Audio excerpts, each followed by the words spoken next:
rumah, keluarga. Satu kesatuan utuh yang seharusnya dijaga. Sebisa mungkin, sekuat yang kita bisa. Orang tua yang berusaha menjadi baik, anak-anak yang belajar hidup rukun, tawa kecil yang mengisi sudut-sudut ruangan. Semua itu bukan hal besar yang sulit dimengerti, tapi justru hal sederhana yang sering kita terlupakan. Karena nyatanya, menjaga tidak selalu berarti semuanya akan tetap sama. Ada hari ketika suara meninggi, ada waktu ketika diam terasa lebih hidupnya dari kata. Dan di situ kita mulai bertanya, apa rumah masih benar-benar terasa seperti rumah? Namun mungkin rumah bukan tentang sempurna, bukan tentang tidak pernah retak, melainkan tentang mereka yang tetap memilih tinggal, memperbaiki dan kembali. Pasti benar lelah, karena pada akhirnya rumah bukan hanya tempat kita pulang, tapi tempat kita belajar untuk tetap bertahan.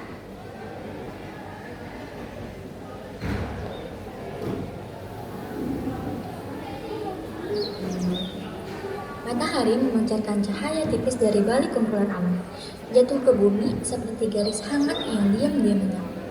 Udara masih terasa dingin, sisa-sisa malam belum sepenuhnya pergi. Di luar, burung-burung berkicau saling bersahutan. Riuh namun menenangkan, menyambut datangnya pagi. Suasana tentram itu berbanding terbalik dengan hidup pikuk pasar Penjir.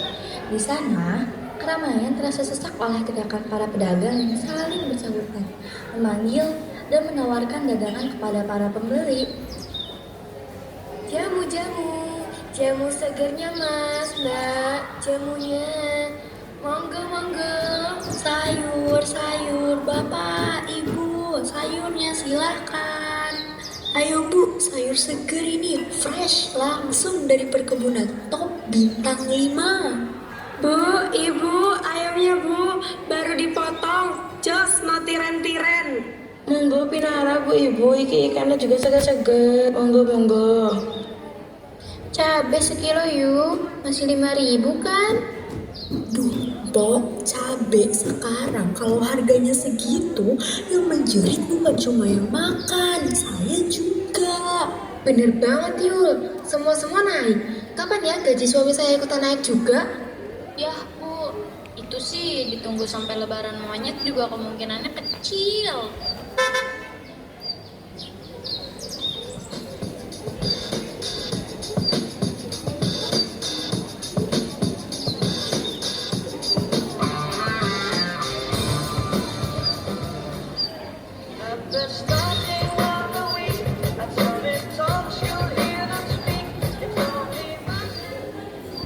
Wah, mobil bagus tuh. Hasil ngepet ya pasti. Karena ada nggak sih, Pok, zaman sekarang yang kayak mendadak kalau gak melihara yang gundul-gundul gitu? Apa sih kampung? Sirik aja. Ya dasar kampung. Pak, lihat ya Pak, debunya bisa merusak pori-pori aku yang seharga di jalan motor mereka ini. Gak sabar nih mak. Maklum, mereka belum pernah tuh ngeliat pelak seharga rumah subsidi. Bau. Tempat apaan sih ini? Kandang sapi. Fix, gak estetik banget buat masuk story. Masa backgroundnya tumpukan jengkol? Iya. Masuk aja yuk, ngapain sih ngeladenin orang kampung?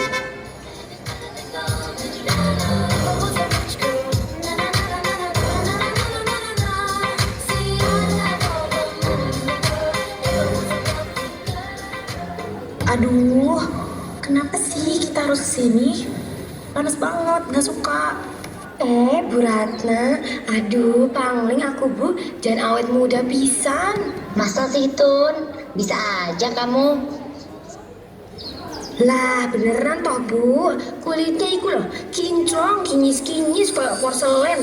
Pasti gara-gara minum ramuan jamuku toh, jos gandos.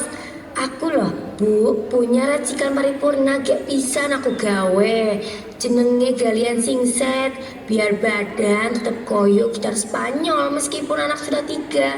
Monggo bu, mumpung masih anget, khusus buat pelanggan paling cantik sedunia. Ih, udah gak sih mah? Ini mah emang maunya promosi aja. Oh my god, mama, you seriously nih? Jamu murahan kayak gitu? Kalau adik sih nggak mau ya. Aduh, Ndok Ayu, jangan begitu toh. Saya juga punya jamu buyung upi. Pasti kalian pada suka. Hah? Buyung upi? Apaan tuh? Jadi sebenarnya yang kampung itu siapa sih? Masa gitu aja nggak tahu? Dasar orang kota. Kampung, jangan kayak gitu ya sama ponakan saya. Enak aja, kita tuh beda level sama kalian.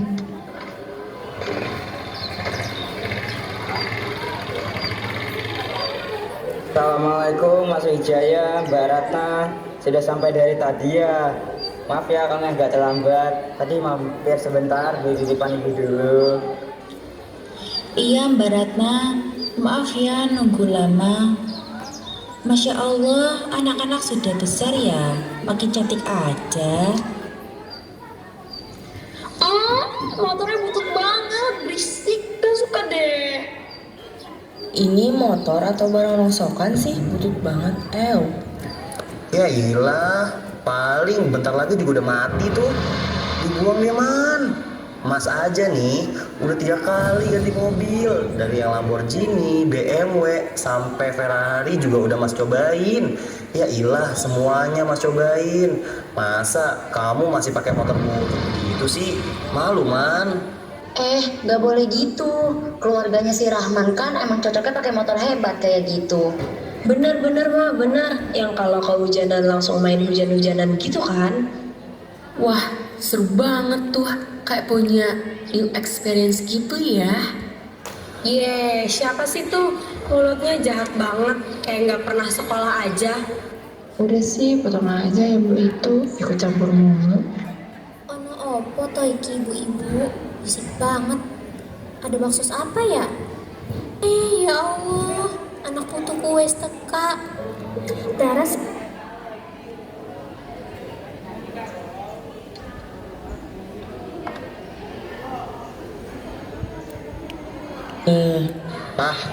Bentar lagi menang padahal. Sekolah aja. Udah sih, potong aja ya Bu itu, ikut. wes teka. Dan Syukurlah, keluarga kita masih bisa kumpul lagi. sebentar Yona. Nenek mau ke pasar dulu. Nggak ada makanan di rumah. Dadakan soalnya. Iya Nek, nggak apa-apa. Mau Siti temani? Gak usah.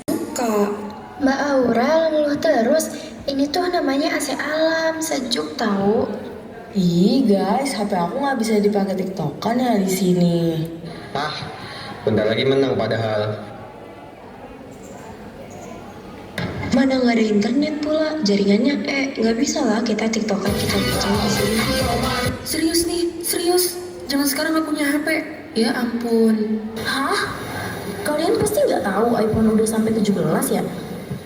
Emangnya iPhone itu apa, Kak? Kampung banget. iPhone loh, iPhone. Gak banget, Pak, masa aku panggil sepupu kayak gitu sih? Denger deh ya, Rahman, Siti, kalian tuh seharusnya usaha dikit lah. Kasian anak-anak kalian ini, masa mudanya dihabisin membuat jadi orang sederhana terus. Masa HP aja kalian gak punya? Jangan-jangan kalian belum pernah ajak anak-anak kalian staycation di hotel bintang 5 gitu ya? Betul tuh man. Ya sesekali nyayangin anak istri. Mbakmu ini loh man, janda-janda gini tetap bisa tuh beliin iPhone Pro Max 2 TB cash buat anak-anak mbak. Alhamdulillah Mbak, Mas. Selama ini anak-anak merasa cukup kok. Gak pernah mengeluh sama keadaan kita yang sekarang. Alah, jangan maksain deh man. Kalau emang gak mampu, bilang aja gak mampu. Gak usah bersembunyi di balik kata-kata sederhana kali. Cukup. Kalian itu saudara kok malah saling rendahin gitu. Emang toh kalau Rahman gak pernah staycation, kenapa toh motornya butut? Kenapa juga toh kalau HP-nya gak iPhone, selagi masih bisa dipakai, ya dipakai. Ono opo meneh iki berantem-berantem. Wes tuh, kalian tuh saudara. Harusnya yo saling mendukung, saling merangkul. Ojo malah jelek-jelekin kayak gini. Pak, Bu, nih aku, Mbak Ratna, sukses kabeh. Iso beli apapun, sing aku gelem. Kita berdua tuh berusaha, Pak, Bu. Biar apa? Ya biar bisa nyenengin diri sendiri dan keluarga. Lihat si Rahman, hidup serba berkecukupan kayak gitu, bukannya makin berusaha keras. Apa yang dia lakukan? Nggak ada kan? Duh, merasa tinggi banget sih padahal bukan presiden. Iya ibu, ibu kok bisa ya? Kayak nggak pernah disekolahin aja anak-anaknya Pak Karso dan Bu Asih. Cukup ya kalian semua. Ibu, Cukup bertengkarnya. Di hari tua kami, yang kami butuhkan bukan mobil baru atau cerita soal kalian yang pamer harta ke adik kalian sendiri. Kami cuma mau kalian duduk bareng tanpa ada yang merasa lebih tinggi. Kalian tahu ini apa? Ini surat-surat dari Rahman, adik kalian, si anak yang kalian rendahkan itu. Tiap bulan dia mengirimkan surat dan sedikit uang hasil kerjanya jadi kuli panggul. Cuma buat bayar tunggakan pajak rumah ini supaya kita nggak diusir. pajak rumah bukannya sudah dibayar sama Wijaya? Enggak, Mbak. Tahun lalu aku kalah proyek, uang tabunganku habis. Aku bohong bilang aku yang bayar. Adikmu ini gak pernah pamer. Dia bilang jangan kasih tahu Mbak sama Mas, mereka lagi sibuk, biar aku yang urus. Padahal kalian tahu sendiri, mereka aja susah. Dik, maafin Mbak ya. Mbak terlalu silau sama harta sampai lupa siapa yang selalu jagain rumah kita. Mbak sombong banget. Maafin Mas juga ya, Man.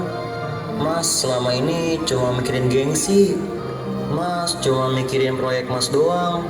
Mas terlalu sibuk pamer yang sebenarnya Mas sendiri nggak mampu dan nggak sanggup bayar. Maafin saya juga ya Man, Siti.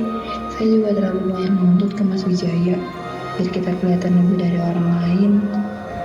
Udahlah Mbak, Mas, gak usah dibahas lagi. Kita ini kan keluarga. Kalau bukan kita yang saling jaga, siapa lagi? Iya Mbak, Mas. Yang penting sekarang kita kumpul. Kakek sama nenek itu gak butuh uang kita. Mereka cuma butuh kita rukun kayak gini.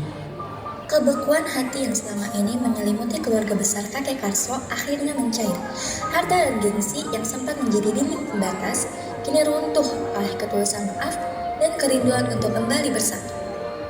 Nah, kalau begini kan adem liatnya. Harta itu bisa dicari, tapi keluarga yang rukun itu rezeki yang gak ada harganya.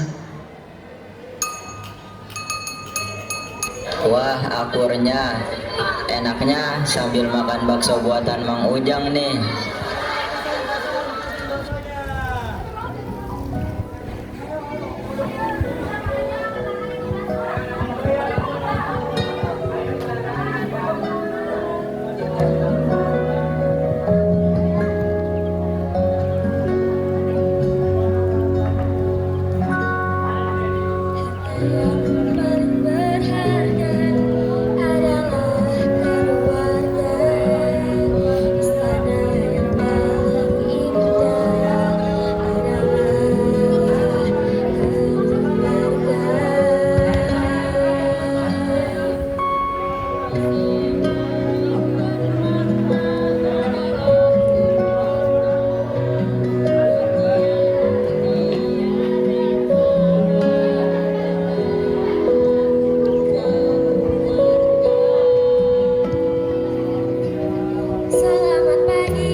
Oke.